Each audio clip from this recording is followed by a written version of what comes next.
I'm Adam Ostrow, editor-in-chief of Mashable.com. I'm here with Matthew Bishop from The Economist, who just kind of finished talking at our Social Good Summit here. Tell us a little bit about what you talked about and kind of what your involvement is with the UN Week here.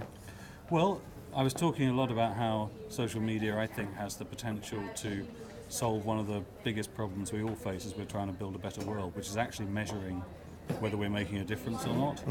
So much information is now being generated through social media, and so much more could be generated, that I think we can start to actually have a serious debate about what works and what doesn't work. And a lot of people that may be kind of beavering away doing things, not realising that lots of other people are doing the same thing, may actually be able to find ways to work better together. And what is working right now? What are you kind of most excited about? Well, I'm very excited about, at the social media level, organisations like Kiva, which are bringing people, the end user together with the person that wants to help. I'm interested in M-Pesa, the electronic money, which, although money doesn't seem like a social media in the classic electronic sense, it really is providing new relationships between all sorts of people that are measurable in different ways and which actually screen out some of the things like corruption that used to go on. Now, I've seen you speak a lot, and you have a book by the same title of Philanthrocapitalism. Yeah. What is the concept? Kind of explain it to those of us who haven't. Well, philanthrocapitalism is really about how some of the leaders of capitalism are applying the kind of things that have worked really well in capitalism to the process of social good. And actually, how that's going mass market now with things like Kiva, where a lot of technology has facilitated all of us doing things in a much more strategic and thoughtful way.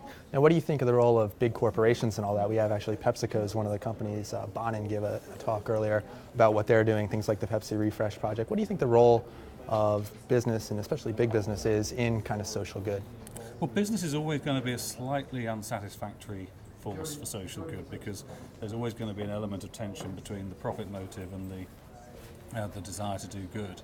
But I do think that there are certain assets in companies, ranging from their people through their supply chains and their brands and all sorts of things, that can actually be the most effective way to achieve social good. So, in South Africa, the government wasn't really believed on its AIDS, HIV messages, but Nike's brand was more trusted than the government, and so Nike then started to push out messages about safer sex through its advertising, which had a much bigger impact than the government would have done on its own. Now, as far as the Millennium Development Goals go, what's kind of your take as to how social media and technology can, or how are they doing in terms of bringing social media and technology to the emerging developing world?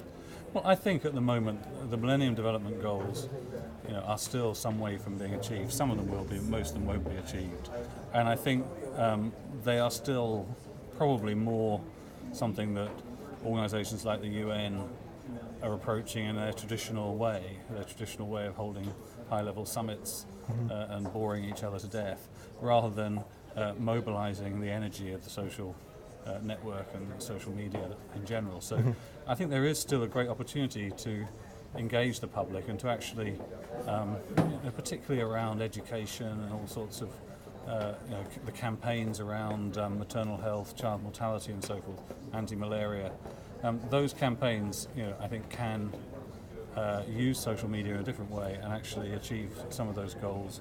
But it requires, I think, a mindset change in what is still, I think, too much of a top-down process led by organisations that have not really achieved as much as they should have done over the past 50 years.